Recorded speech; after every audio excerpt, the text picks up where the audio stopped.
All right, welcome everybody back to the FITSNews studios, a big edition of your week in review. We're going to hear from the whole team today. I'm going to talk with Jen Wood about a huge status conference in Alec Murdaugh's bid for a new trial. It went decisively against Alec Murdaugh. Jen Wood and I are going to break down all the details from that hearing.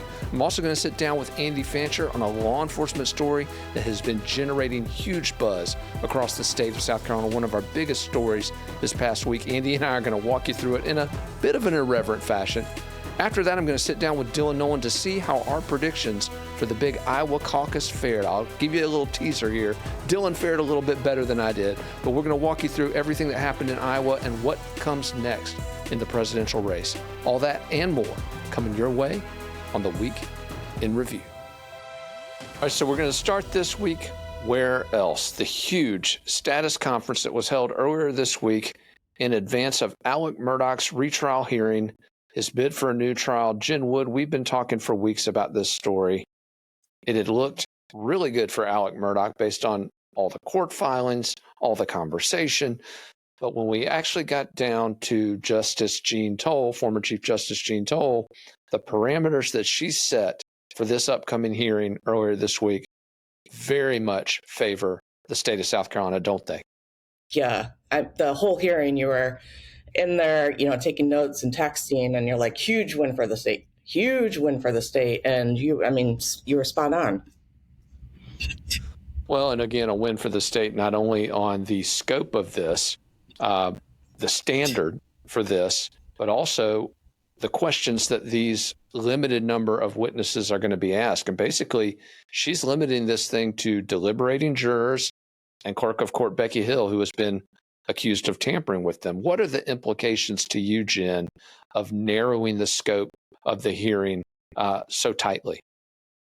I thought it was interesting because, Dick Harpootlian and Jim Griffin, they had been trying to get a lot of very interesting witnesses in, and she narrowed the scope to the jurors who deliberated and said, and they said, well, what if we need corroborating witnesses to come in and corroborate what these jurors are saying?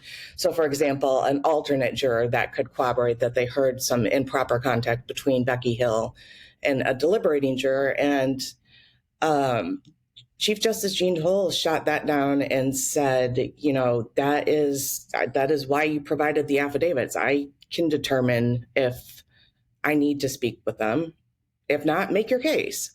But yeah, she really, I thought it was quite impressive. She really put the brakes on what I thought was quickly becoming a circus. So.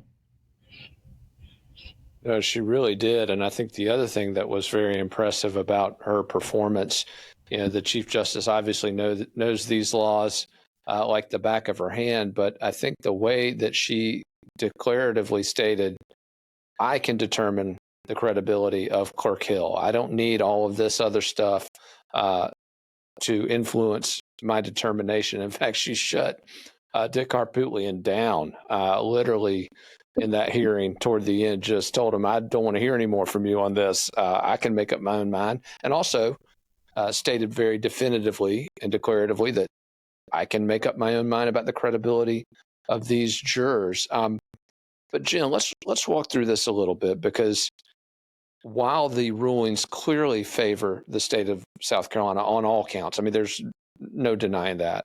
I wanted to ask you about the possibility that this sets up, because we are led to believe that at least one deliberating juror is going to say that there was tampering and that tampering did impact their decision. Now, if that happens, and if Becky Hill is either saying no or pleading the Fifth Amendment, that sets up an interesting dynamic for Justice Toll, doesn't it? It sure does. She'll have to evaluate the credibility of that juror's testimony. And I think, I think it could be very interesting, depending on, what these jurors, we have not heard from all of the deliberating jurors. So I think it really could be an interesting hearing when we get in there and, she said, we're going to hear from all 12 of them. They're all going to be brought in. They're all going to testify. It will be in open court. but their identities will be concealed. But yeah, I mean, I think based on what we've seen in the filings ahead of the hearing, I do think there is at least one juror who is going to say that, what Becky Hill said to her changed her verdict. And if that's the case, it sets up what do you do at that point? Absolutely. And before we get into the standards and the cases here, I also wanted to say another word in support of Chief Justice Jean Toll, the way that she is going to have all of this on the record. By the way, if you recall in our exclusive reporting leading up to this hearing, this was a status conference rather, that was originally supposed to be conducted behind closed doors. All these deliberations were supposed to happen in the state grand jury room with no sunlight. Justice Toll, to her credit, brought the status conference out into the open. And also, as we heard at the status conference, is going to have all of this jury testimony out in the open, shooting down some requests from some of the Bland Richter and those guys who had pushed to have it, closed off or muted in some way. But let me ask you this, Jen, as we obviously credit to Justice Toll for her commitment to transparency in this case, but let me ask you a couple of things here. The case that she has chosen as the standard here, South Carolina v. Green, this is a case which actually could work in the defense's favor on an appeal, because there is a clear distinction in that case between contact with jurors that is based solely on a procedural matter versus contact that is based on the merits of the case. Dick Harpootlian, very red-faced and visibly agitated in that hearing, kept arguing, Your Honor, this is the wrong case for you to pick. Yeah, I thought, the fact that she said the Remmer case that everybody has been, citing going in, all the legal experts have been citing going into this trial, she said that case is from 1954. We're going to refer to the Green case, which is a far more recent decision. And she said that prejudice must be proved, right, not presumed. So I think, I do think it's going to set up, depending on, where things end up at the end of the hearing, it's going to set up an interesting case for appeal. Well, I wanted to cut real quick, and I want to talk about that in just a sec, but real quick, I wanted to cut to this clip from our Lauren Taylor. Lauren Taylor Law, she's been analyzing this case, came on air with me earlier this week to talk about what this case is going to boil down to. Here's that clip. That juror that claimed that she had contact with Ms. Hill, the Facebook thing was brought up. She, was eventually excused. Now, the judge did say it wasn't for the Facebook post, but my argument would be that the juror that was excused that would have participated in that deliberation, she could have very possibly rendered a not guilty verdict or put her vote in for not guilty, which would have resulted in a hung jury. Or maybe she would have been able to convince another juror to join her. What is happening in that jury room and how often they communicate and talk about the case is not going to be discussed here. Judge Toll was really clear about that. She doesn't want any kind of nitpicking about who said what to who and who was a part of this conversation with the forewoman and who wasn't. It's really only going to be what was said and how did you process that in terms of rendering your verdict. All right, so Jen, you hear Lauren talking there about what this case is going to boil down to. But the other thing I really liked about Lauren's interview was that she pointed out that this is not just about Alec Murdaugh. In fact, in the larger sense, it's not about Alec Murdaugh. It's about what precedent is going to be set for all the cases that come after this. And one of the things I wanted to ask you, speaking of looking down the road, by setting precedents in this case, by Chief Justice Toll affirming the supremacy of state law over that federal Rimmer standard that you were talking about, does this not open up a huge avenue to Murdoch's attorneys to appeal this at the federal level? Absolutely. And I think, it would be an appeal that would be heard. And depending on what they hear, what cases they reference when they hear it, I think it could be a winnable appeal. I mean, the South Carolina justice system over the past 3-4 years, it's become very clear there are significant problems. And well, I think Alex is where he belongs. I have concerns that his trial was fair. And if he can't get a fair trial with the world watching, who can? Those of us, we should all be concerned. Well, yeah, and you raised a good point there. Let's make this abundantly clear. Either this guy did it, or he knows exactly what happened and has continued to lie about it. Either way, that's on him. He's exactly where he should be. I don't think anybody watching that trial and the tour de force that the prosecution put forward, and again, it's a circumstantial case. It's not the easiest case to make, but I'm a guilty vote if I'm on that jury. So I think the jury got it right. I think most people think the jury got it right. But the question we're now having to ask is, was the process by which they reached the right verdict a just and proper process, or were there flaws in that process that, again, go to these bigger constitutional issues?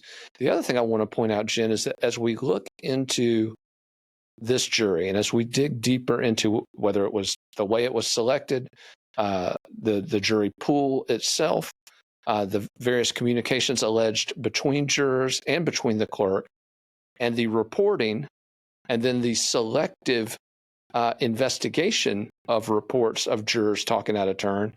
We now have evidence that Becky Hill knew of allegations against a juror who allegedly spoke out in favor of Murdaugh's guilt that were just totally ignored. Meanwhile, the allegations of the juror who was alleged to have spoken out in favor of Murdaugh's innocence, you have this massive law enforcement investigation, people subpoenaed, dragged from their houses to the court. There's testifying under oath affidavits, and yet, on the other hand, the juror. There's a disconnect here, isn't there?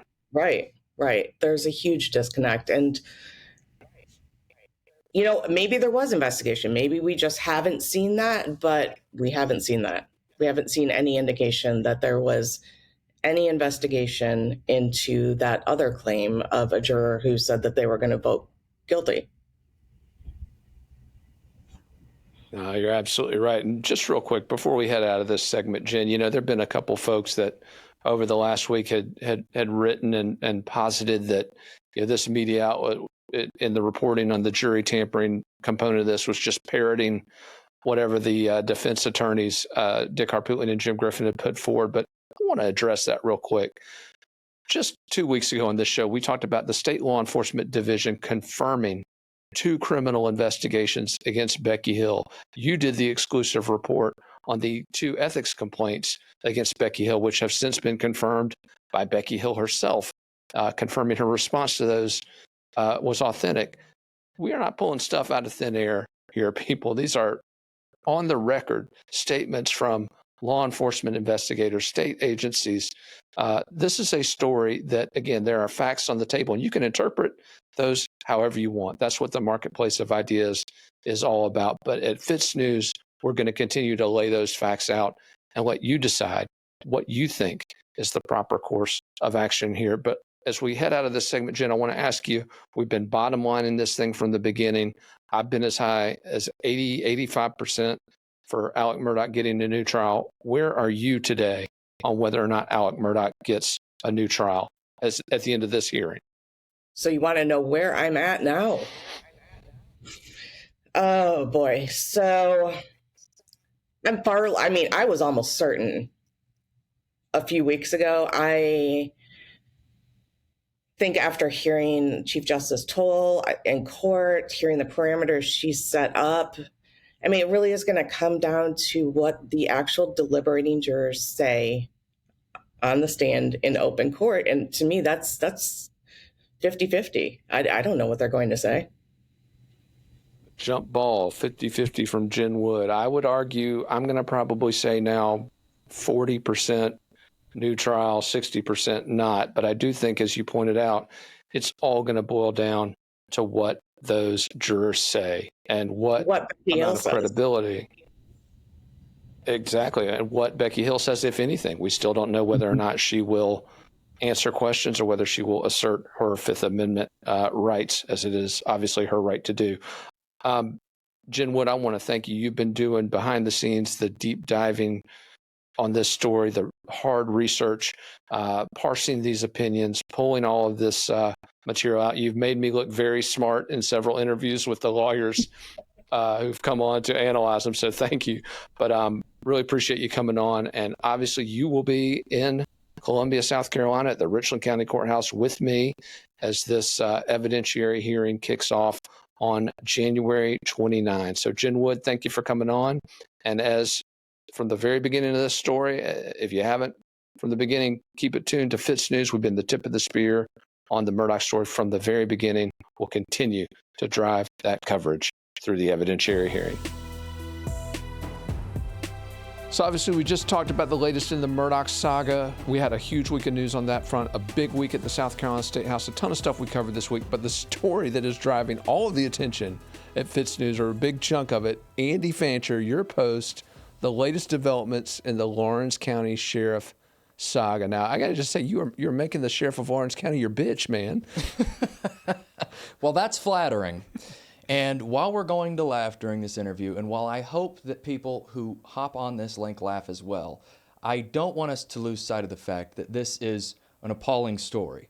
That you and I sat here last month and had a conversation about the dysfunctions of this department, just to sit down a month later and have a conversation about the dysfunctions of this department, all the while preparing for more stories on the dysfunctions of this department. So yes, I hope we laugh, but this should be a headline of the chronic failures of the Lawrence County Sheriff's Office at the hands of Sheriff Don Reynolds. Well, let's walk through them. The first one, obviously not a laughing matter, the shooting of the dogs that was captured on video, and the great work you did on that expose, and the unfortunate response from the sheriff on that. I think a lot of the problems he's dealing with are self-inflicted when it comes to that scandal. But the same officer, or deputy rather, from that story has made his way into another story that dropped this week. Andy, walk us through this second story involving this deputy in Lawrence. Of course. So to understand this, yes, we do have to go back to that unfortunate shooting. So it must have been on December 17th, 2022. We've got Lieutenant Timothy Byrd, Animal Control Sergeant Jeffrey Brown, caught from two different angles, unprovoked, shooting docile dogs with a shotgun. Now, anybody who has questions about this article, because they come up a lot on X, formerly Twitter, and our outlet, I encourage them to go to the article. It's sweeping, it's comprehensive. It embeds 2 incident reports. It embeds conversations with emergency dispatch, as well as those 2 videos, for a reason. Because it is a clear-cut case of government overreach and animal cruelty. There's no other way around it. That's at least what I maintain. And that is what the 8th Judicial Public Defender maintains, Chelsea McNeil, as well. Well, so, and don't forget the original officers that responded, the Lawrence City Police, who arrived there and said, hey, we're not shooting these dogs. Yes, LPD as well, in their own incident report, talking about how we are not going to shoot these dogs. There is no threat. We hear that in the emergency dispatch calls as well. But Animal Control Sergeant Jeffrey Brown felt it appropriate to kill the dogs that were sunbathing. And we have him recorded saying, kill on sight, having never laid eyes on the dogs yet. So we bring up Sergeant Brown because he is now the guy who has made headlines here at FITSNews. Literal hot water. Literal hot water. Literal Walk us through bubbling this. hot water. So about 2 weeks after the sheriff, in his only response to us, which was a 6-paragraph Facebook status update, defending Jeffrey Brown, quietly terminates him. Now, but not for the dog shooting. Not for the felony shooting of these dogs, which, by the way, since we put out that original report, we've got 2 other incidents. One that we actually embedded in this hot tub story of him shooting dogs yet again. I mean, this is a chronic occurrence at the Lawrence County Sheriff's Office of the unprovoked killing of dogs. In fact, we're working on another one right now. We're talking to a pet owner whose puppy was shot by another one of these deputies. And if you want, we can get into that later. Sure. But yes, so On December 30th, I believe, of last month, he was quietly terminated, and I wrote down for the specific violations: violations of agency policy not involving misconduct, violation of use of social media policy, violation of unbecoming conduct policy. Now, What was that conduct? the conduct, and I think it's also worth noting our sources here, because I'm sorry, I'm trailing here. I'm all over the place, because okay. this is one hell of a case. I have worked with many sheriffs across the state. Okay, I mean, Leon Lott, him and I, we take jabs at each other when we see each other. He calls me Slickback. I think that's a title I've earned. Florence County Sheriff T.J. Joy, I mean, it's easier to get a hold of him than some of the members of my own family. All right, same with the Chester County Sheriff. All right, so Max Dorsey, yeah. Yeah, this is not an ACAB movement. This is simply a sheriff not doing his job. That's what this is. So,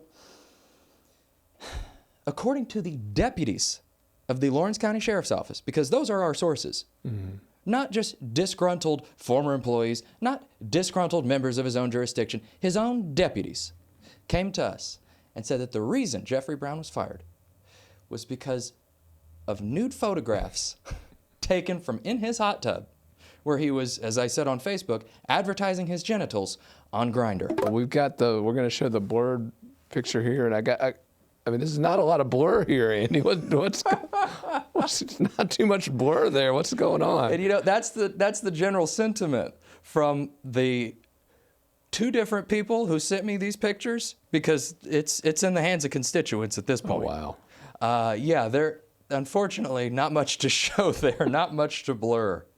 Well, you got the, come on, look, we won't show this. Let's see the original. Come on. You want to see the original penis? Why not, man? I mean. Okay. You know, I think this is a great way to bond from boss to employee, some dick pics. So there it is, uncensored. I don't know if I'd claim that. You know, I'm sure there's some of mine floating out there. I'd be happy to claim mine. I mean, yeah, that's me. That's it. Yeah. Yeah. I don't know if I'd claim that one. Anyway, back to the response from Sheriff Reynolds. What exactly is, obviously he's terminating this guy based on the dick pic, not killing multiple dogs. Right. How does that work? I mean, how does that make any sense? Well, according to the deputies, it doesn't. And I want to go back to the relationships I do have with the sheriffs, because in all 46 counties in South Carolina, there are going to be people who don't like their sheriffs. But this is the first time in my journalistic career where I'm working with deputies who are speaking out against their sheriff, which again speaks to the leadership of Sheriff Don Reynolds. And it's interesting. This is a county. FITSNews has a long history of covering Lawrence County sheriffs. In fact, Sheriff Reynolds is in office because we published reports about his predecessor that resulted in him falling from grace, taking his mistress apparently to an abortion clinic in a squad car while on duty. Yeah, that's not going to win you a lot of votes in Lawrence County. But Andy, obviously you know about our open mic policy, how we approach things here. Would you be willing to sit down with Sheriff Reynolds right here if he were willing? Absolutely. In fact, I would encourage him to sit down. I would encourage him to do so much as respond to my multitude of emails I have sent to him, because as with any agency accused of egregious conduct, I'm going to reach out to them and I'm going to give them a chance to reply. As we listed in our first ever report on this whole dog shooting situation, I gave him, approximately 20 days to respond, and he didn't. And then in the follow-up report where he assails us on Facebook, I gave him, 4 days to respond, and he didn't. Right. And then I sent him an email a week prior to our latest publishing, and once again, he failed to respond. And it's not because he's not seeing the emails. Again, the deputies of his own department admit that he is seeing our emails and that he is reading our reports. Because, going back to the dog shooting, in our second report on this situation, we kind of teased to this egregious shooting of a dog named Hondo. Well, we know that the sheriff saw that report because he called the owner of that dog 14 months after one of his deputies laid 3 9mm into a puppy.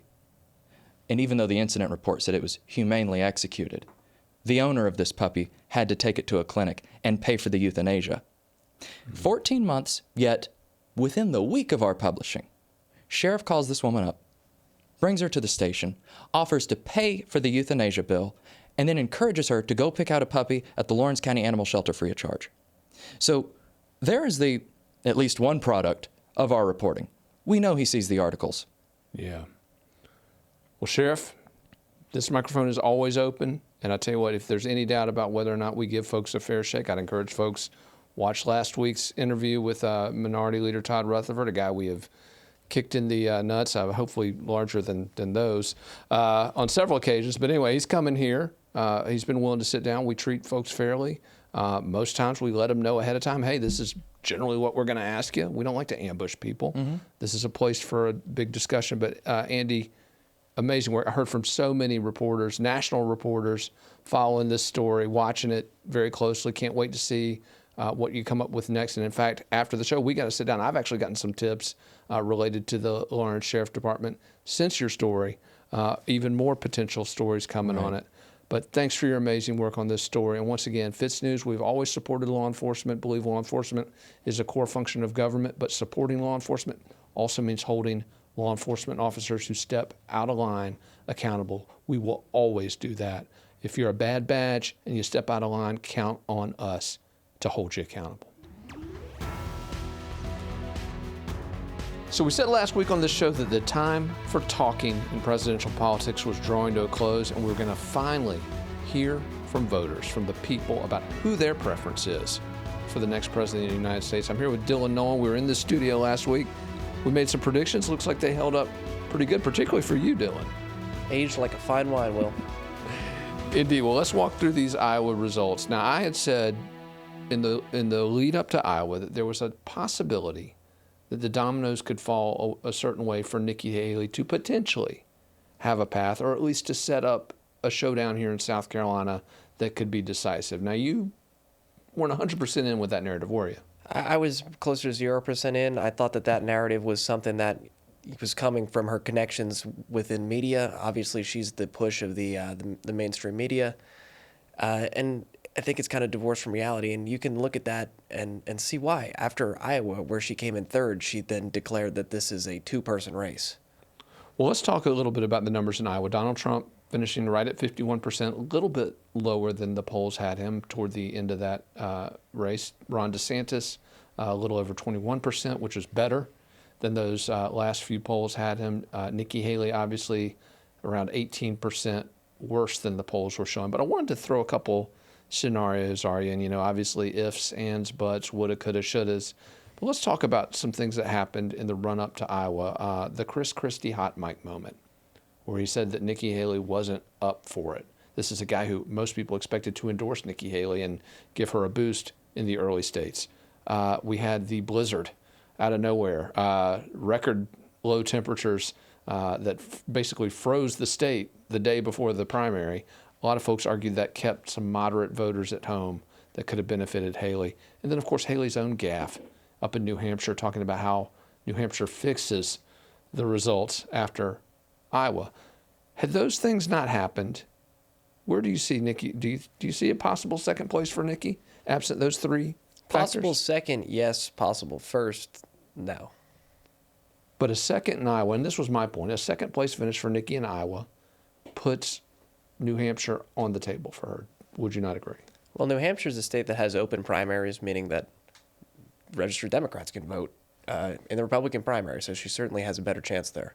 Yeah, absolutely. And obviously South Carolina, they're similar situation. But let's talk a little bit about where this race stands now. Nikki Haley's first domino. We both agree she needed to finish in second in Iowa to have any shot at being competitive in the... And I think that she prepared her speech assuming that she was going to take second, and I guess she didn't alter it before she gave it.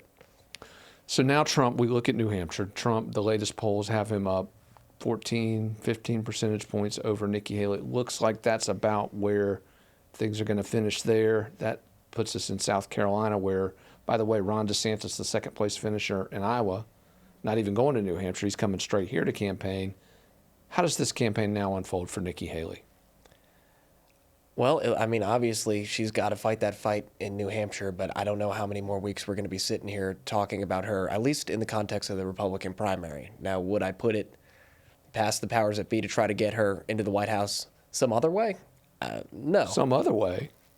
I mean, Donald Trump is facing, 91 indictments So there are multiple different ways that this goes completely differently than any presidential election that we've seen in history that could result in a different candidate making it to the White House.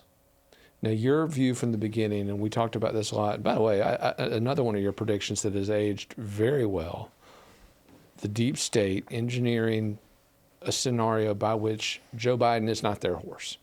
Because I think if we look at the way the swing state data is going, no matter who the Republican candidate is, whether it's a MAGA Trump, whether it's a centrist Haley, centrist, I use that term loosely. Either way, Biden's not faring well. Yeah, Biden he's historically low polls.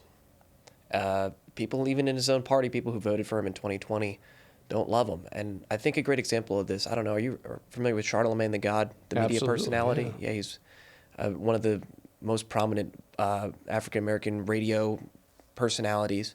And in 2020, he was stumping hard for Joe Biden, and he's actually pulled a complete 180 and is now stumping for Donald Trump. And this speaks to Donald Trump's increasingly positive polls with black males. And that's the kind of thing that should really worry the DNC. Yeah, and we're hearing that also anecdotally here in South Carolina, some of the competitive state house districts where we're looking and tracking what are the presidential preference numbers going to be. We're seeing increased minority, not just black voters, but all across the board minority interest in Trump's candidacy.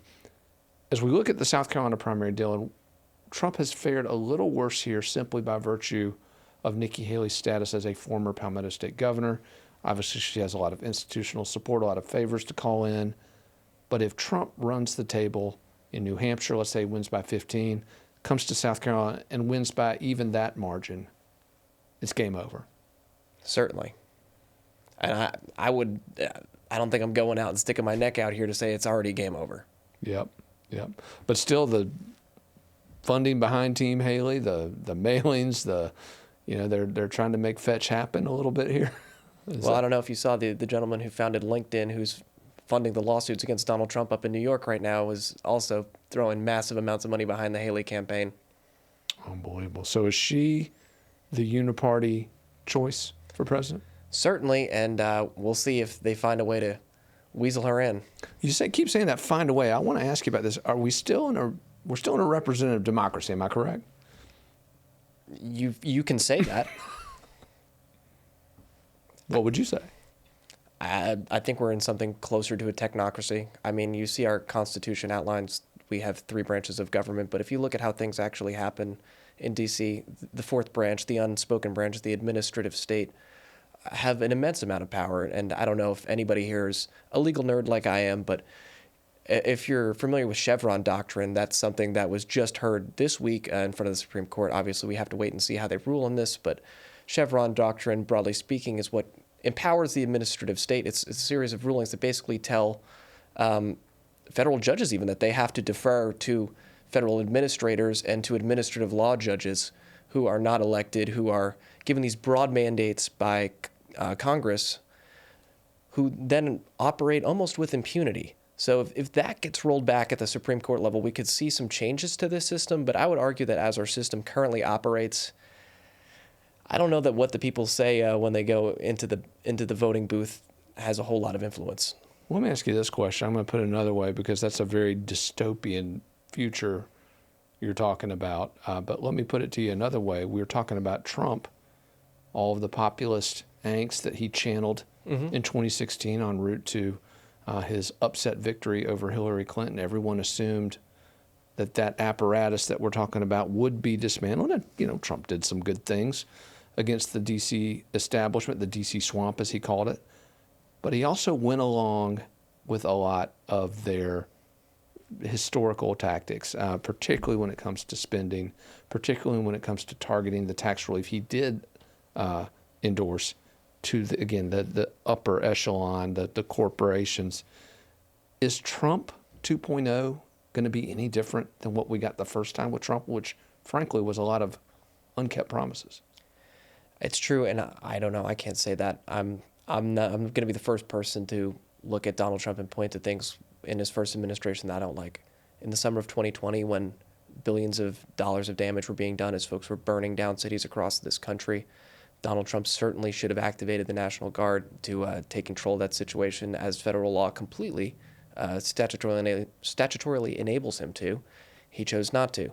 In 2020, when the COVID regime took over and I think baselessly shut down the American economy, causing huge amounts of damage to children being able to go to school. I don't know if you've seen the marked drop-off in testing scores since this, and that's just one vector that obviously seriously damaged our nation.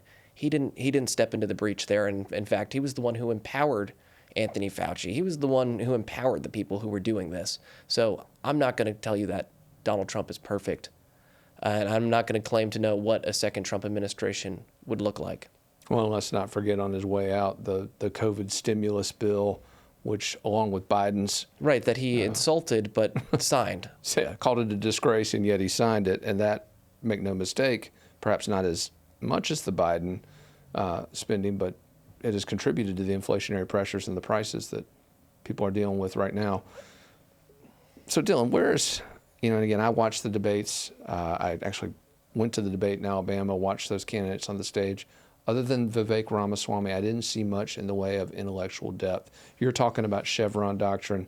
That's just not the stuff that candidates are talking about at rallies. But Vivek Ramaswamy was one of the guys who was discussing those kind of detailed points. We talked about some of those with him. But who do you see on the American political spectrum that has the level of intellectual depth that can win a presidential election, that can make these kind of substantive changes?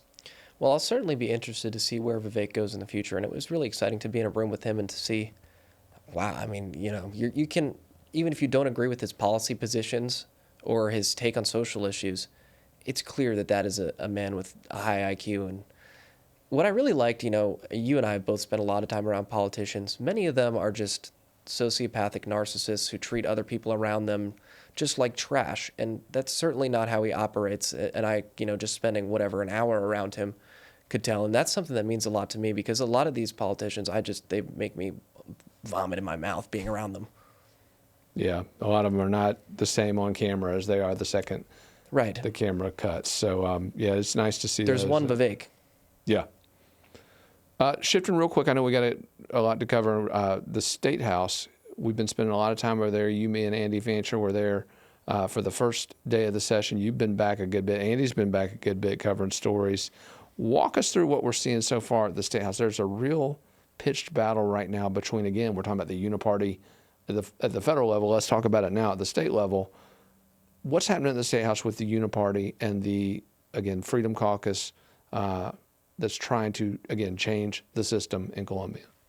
So first of all, I know not everybody listening here agrees with us politically, but let's talk about this rules change, and maybe let's put it in the context of apolitical, not from a partisan perspective. Will you explain this rule change and how it stifles debate, both from folks with viewpoints that maybe don't align with the party line on the left and with folks that don't have viewpoints that align with the party line on the right?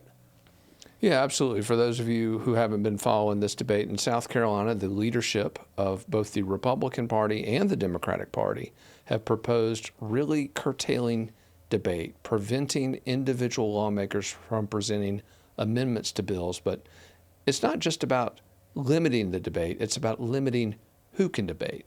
Because under the new system, Republican and Democratic leaders would have exclusive control over which amendments get introduced. So if you are a fiscal conservative who wants to introduce a budget amendment to limit spending, or if you're a hardcore progressive that wants to introduce an amendment that limits, for example, an abortion bill, under the new system, those voices would not be heard, Dylan. And so you're right. It's not about ideology. It's about free speech. It's about free debate, and they're trying to shut debate down. Well, and we were just speaking about representative democracy earlier, and when you elect a representative, you expect them to go and advocate for what they believe that their constituents want.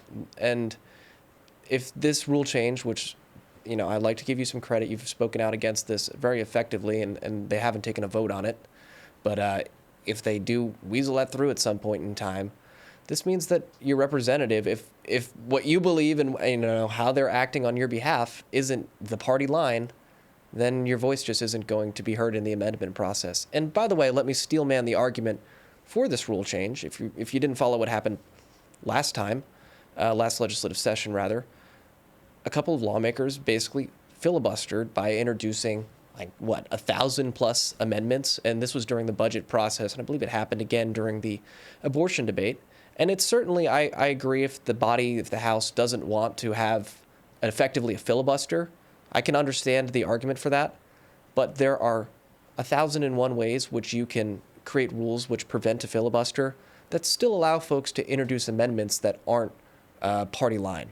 Yeah, or you could limit amendments, but make sure that as you do so, it's representative. For example, the Freedom Caucus has a certain number of amendments, or the Progressive Caucus, if we ever have one at the State House, has an amendment or two representative to the size of their delegation. I mean, it would seem that would be the way to do it, wouldn't it?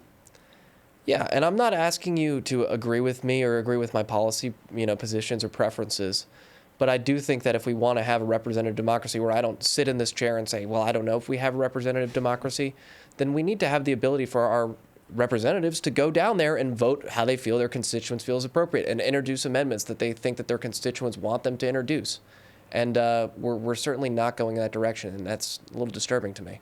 Well, and the other thing that we also have to point out is that this is not just about limiting debate. It is about the leadership in that chamber not wanting to have to take some difficult votes. Right. If they can shut down If they can shut down which issues they have to vote on, then they don't have to go back home to their constituents and explain why what they say is not what they do. Isn't that a big part of it, Dylan? Yeah, and that's a big part of, democracy doesn't work if you never have to take a hard vote and can never be held accountable. Absolutely. Well, Dylan, great coverage so far this year at the State House. You've got an amazing story up that just this week on the debate over there about these, I call it child abuse, these sex change operations on kids. I think the mainstream media calls it gender affirming care, but you've got a great story up really laying out how that debate is going. I want to thank you for your work on that story, all the stories you've been covering at the State House. And once again, if you want the real take on what's going down at the State House, and apparently a take that's influencing the debate, you mentioned earlier, we're kind of driving the show a little bit. Keep it tuned to FITSNews.com, where we will, again, as we mentioned in the previous segment, about holding the law enforcement establishment accountable, same thing with the political establishment. We're going to tell you the truth, and we're going to hold those politicians accountable. Maddie. Yes, Daddy. Eating candy. No, Daddy. Are you sure? Yes, Daddy. Open your mouth. Uh. All